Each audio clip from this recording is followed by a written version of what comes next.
Biography 4, Katsushika Hokusai, The Eternal Wave. Katsushika Hokusai was born on October 31st, 1760, in the Katsushika district of Edo, which is known today as Tokyo. His birth took place during the Edo period of Japan, a time of strict social rules, but also great artistic flowering. Hokusai's full name was Katsushika Hokusai, though he was known simply as Hokusai, and adopted more than 30 different names throughout his lifetime. Among these, the most famous was his own description of himself as the old man mad with painting, a phrase that captured his relentless devotion to art. He lived until May 10th, 1849, leaving behind a legacy that would cross oceans and centuries. The world in which Hokusai grew up was defined by the Tokugawa shogunate, which enforced Japan's sakoku policy of isolation. Foreign contact was tightly controlled, yet selective imports of Western knowledge and materials trickled in, including Prussian blue pigment, which would later play a crucial role in Hokusai's iconic works. Edo was a bustling city, and the rise of the urban merchant class created a market eager for entertainment and beauty. This new audience wanted woodblock prints that depicted actors, landscapes, and scenes from daily life. Artists like Hokusai had to adapt to censorship laws, while also capturing the energy of a society both restricted and flourishing. Hokusai was born into an artisan family, though his path was not straightforward. His father, Nakajima Ise, was a mirror maker for the shogun, but Hokusai was not recognized as heir, perhaps because his mother was a concubine. As a child, he began drawing at the age of 6, likely inspired by his father's decorative designs. At 12, he worked in a bookstore, where he was exposed to prints and illustrations that shaped his imagination. At 16, he apprenticed as an engraver, learning the technical side of printmaking. By 18, he had become a disciple of Katsukawa Shunsho, a master of ukiyo-e prints, where he began to refine the skills that would make him legendary. Over the course of his career, Hokusai revolutionized ukiyo-e.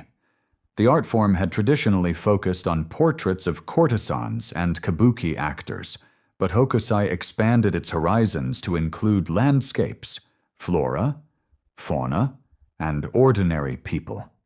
His most celebrated series, 36 Views of Mount Fuji, produced in the late 1820s, gave the world unforgettable images such as the Great Wave off Kanagawa and Fine Wind, Clear Morning, also called Red Fuji. These works combined technical mastery with poetic vision, balancing the power of nature with human vulnerability. He also created erotic works, like The Dream of the Fisherman's Wife, and instructional books such as Quick Lessons in Simplified Drawing, which spread artistic knowledge to a wider audience. Hokusai's personality was as unusual as his art. He constantly reinvented himself, taking new names to reflect different phases of his career. To him, art was a lifelong pursuit, and he believed true mastery came only with age.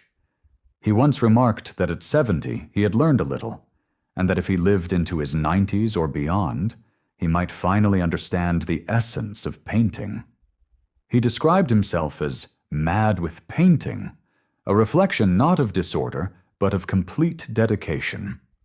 His eccentric spirit, coupled with his ceaseless experimentation, marked him as a figure both admired and misunderstood in his time.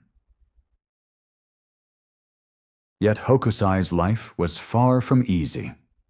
He faced financial difficulties throughout his career, struggled with debt, and endured personal tragedies.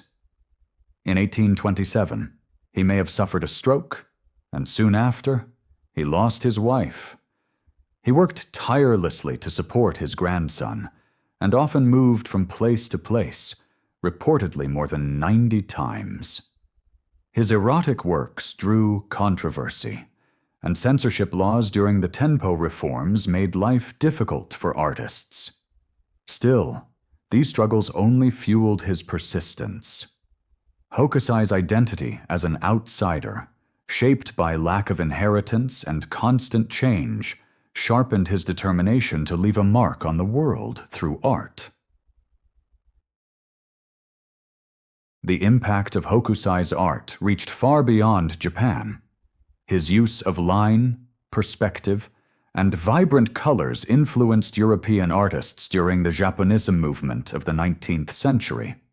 Painters like Van Gogh and Monet studied his prints, while composers such as Debussy found inspiration in his depictions of the sea. In Japan, his wave and mountain images became cultural icons, so much so that the Great Wave is today one of the most reproduced works of art in human history. It even appears on Japanese passports and banknotes, a testament to its power as a symbol of national identity. Hokusai's legacy remains vast. He is remembered as one of the most prolific artists in history, with over 30,000 works attributed to him. He pushed ukiyo-e into new thematic territory and brought Japanese art to the world stage. His exhibitions continue to draw huge audiences, from the British Museum in London to the Sumida Hokusai Museum in Tokyo. His wave, Mount Fuji, and countless sketches endure as symbols of creativity, fluidity, and resilience. In every stroke, Hokusai combined discipline with imagination, giving life to an artistic vision that feels timeless. Today, Hokusai stands not only as an artist, but as a teacher of perseverance and innovation. His willingness to learn, adapt, and create in the face of hardship shows us that true greatness comes not from comfort, but from unrelenting passion. His art continues to influence modern design, fashion, media, and even environmental awareness, reminding us of the delicate balance between humanity and nature. In many ways, Hokusai's life mirrors his famous wave, powerful, restless, and eternal, forever rolling forward to inspire future generations.